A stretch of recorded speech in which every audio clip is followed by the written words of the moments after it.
चालू करायचं। आज आपण जी पत्रकार परिषद घेत आहोत, या पत्रकार परिषदेमध्ये माजी मंत्री तथा खासदार संदीपान भुमरे यांनी जे महाराष्ट्रामध्ये वाईन शॉप खरेदीचा जो धुमाकूळ लावलेला आहे, या बाबतीमध्ये घेत आहोत। महाराष्ट्रामध्ये व संभाजीनगरमध्ये अनेक आरोप संदीपान भुमरे यांच्यावर झालेले आहेतच वाईन शॉप खरेदीचे, परंतु आज आपण त्यांच्यावर पुराव्यानिशी या ठिकाणी आरोप करतोय की त्यांनी त्यांच्या परिवारातील व्यक्तींच्या नावाने या ठिकाणी वाईन शॉप खरेदी केलेले आहेत। त्यामध्ये त्यांच्या सुनबाई यांच्या नावे 3 वाईन शॉपचे आपल्याकडे नंबर आहेत। ते कुठं चालू आहेत? एक वाळूजला आहे, एक पुण्याला आहे आणि एक जळगावला आहे। आणि त्यांच्या पत्नीच्या नावे एक जालना आणि जळगाव या ठिकाणी वाईन शॉप आहे। आपला त्यांच्यावर असा आरोप आहे की त्यांनी मंत्री पदाचा गैरवापर करून या ठिकाणी हे लायसन्स मिळवलेले आहेत। कारण कोड ऑफ कंडक्ट, भारत सरकारची जी मंत्री पदासाठी असणारी आचारसंहिता भारतभर लागू आहे, या आचारसंहितेमध्ये स्पष्टपणे नमूद केलेलं आहे, या कोड ऑफ कंडक्टपणे स्पष्टपणे नमूद केलेलं असं आहे की मंत्री पदावर असताना तुम्ही कुठलेही शासनाचे लायसन्स खरेदी करू शकत नाही, शासनाचा कुठलाही लाभ आपण घेऊ शकत नाही। हा आरोप या कोड ऑफ कंडक्ट नुसार यांचे लायसन्स या ठिकाणी रद्द करण्यात यावे अशी मागणी आपली या ठिकाणी आहे।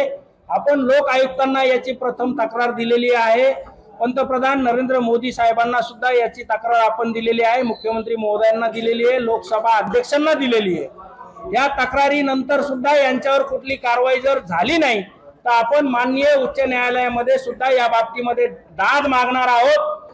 परत दुसरा विषय, संदीपान भुमरे यांनी जे लोकसभेला प्रतिज्ञापत्र दाखल केलेलं आहे आणि 2014 पासूनचे प्रतिज्ञापत्र त्यांचे माझ्याकडे आहे, त्यांचं 2014 ते 24 पर्यंत प्रतिज्ञापत्रात त्यांनी जे उत्पन्न दाखवलेलं आहे, हे उत्पन्न 2 कोटी रुपये पती पत्नीचं उत्पन्न असून आज 2024 पर्यंत 2 कोटी उत्पन्न असताना त्यांनी त्यांच्याच प्रतिज्ञापत्रामध्ये जमीन खरेदी 3 कोटी रुपये आणि वाईन शॉपची शासकीय किंमत जर धरली, त्यांच्या पत्नीची जरी पकडली तरी 2 कोटी रुपये, म्हणजे 5 कोटी रुपयाचा व्यवहार त्यांनी या 2-3 वर्षांमध्ये केलेला आहे।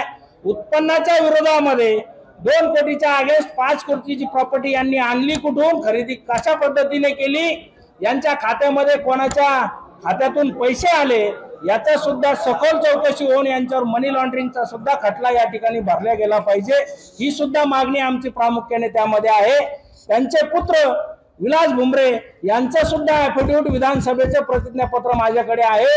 त्यांचं सुद्धा उत्पन्न 2014 ते 2019 पर्यंत 54 लाख रुपये आहे आणि 2019 ते 24चं उत्पन्न माझ्याकडे आज पुराव्यानिशी नाहीये, तरी सुद्धा आपण 50 लाखाच्या अगेन्स्ट 4 पटीत जरी धरलं तर 2 कोटी रुपये त्यांचं जरी उत्पन्न जर आपण पकडलं तरी सुद्धा त्यांनी आज या ठिकाणी 3 वाईन शॉप खरेदी केलेले आहेत। 3 वाईन शॉप खरेदी करत असताना शासनाची फीस, एक वाईन शॉप नाव चेंज, नेम चेंज साठी 1 कोटी रुपये शासनाचं चलन भरावं लागतं। यांनी 3 कोटी रुपये कुठून आणले याचं सुद्धा सखोल चौकशी होऊन यांच्यावर कारवाई झाली पाहिजे।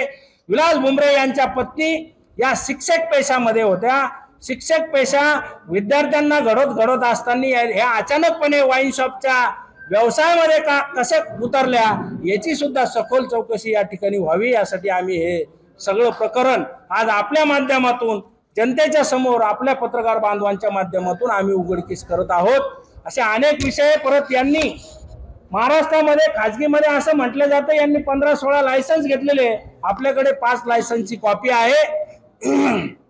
आणि मित्रांनो, यांनी लायसन्स खरेदी केल्यानंतर महाराष्ट्र शासनाने एक कायदा बदलला, जो परमिट रूमच्या बाबतीमध्ये 2011 पासून महाराष्ट्र शासनाने परमिट रूमला जो व्हॅट कर हा 5% दिला होता, तो अचानकपणे 2023 मध्ये महाराष्ट्र शासनाने व्हॅट मध्ये बदल करून व्हॅटचा कर परमिट रूम, फक्त परमिट रूम वाल्यासाठी 10% करण्यात आलेला आहे आणि व्हॅट हा वाईन शॉपला लागू नाहीये।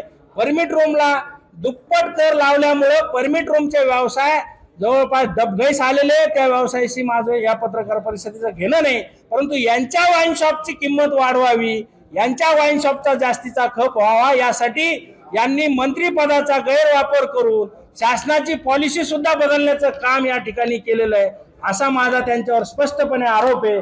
त्यामुळे माझी पंतप्रधान महोदयांना, मुख्यमंत्री महोदयांना व लोकायुक्त महोदयांना विनंती आहे की संबंधितावर तात्काळ कारवाई करण्यात यावी, नसता आम्हाला या ठिकाणी उच्च न्यायालयामध्ये जावे।